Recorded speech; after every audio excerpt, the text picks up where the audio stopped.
Hello hi friends.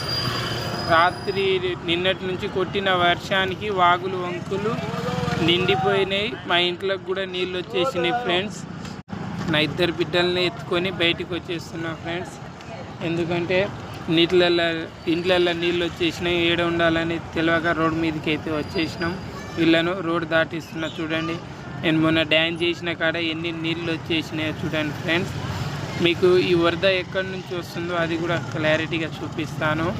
వీళ్ళనైతే దించొస్తున్నాను friends. మరి ఘోరంగా ఉన్నది పరిస్థితి. వీళ్ళని దాటిస్తున్న ఫ్రెండ్స్. దాటిచ్చిన రోడ్డు మీదకి అయితే వచ్చిన ఫ్రెండ్స్. చూడండి, సంబయ్యనగర్ నుంచి తిరుమల బారిపోయే రోడ్డుకు బీభత్సంగా వరద ఉంది.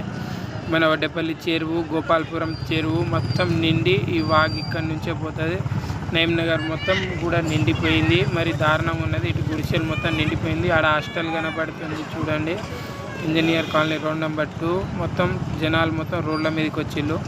యాన్ దగ్గర హాస్టల్ ఉంది, గర్ల్స్ హాస్టల్. వాళ్ళ కింది ఫ్లోర్ మొత్తం నిండిపోయింది ఫ్రెండ్స్. గర్ల్స్ హాస్టల్ కూడా ఫస్ట్ ఫ్లోర్ మొత్తం నిండిపోయింది. సెకండ్ ఫ్లోరు, థర్డ్ ఫ్లోర్లోనే ఉండుల్లి. పేదవాళ్ళు ఇంకా ఏడుంటారు, ఇక రోడ్ల మీద ఉన్నారు. ఎందుకంటే గుడిసెలు మొత్తం నిండిపోయింది నీళ్ళతోనే. పోలీసు వాళ్ళు కూడా వచ్చారు. జాగ్రత్త ఫ్రెండ్స్. Like, support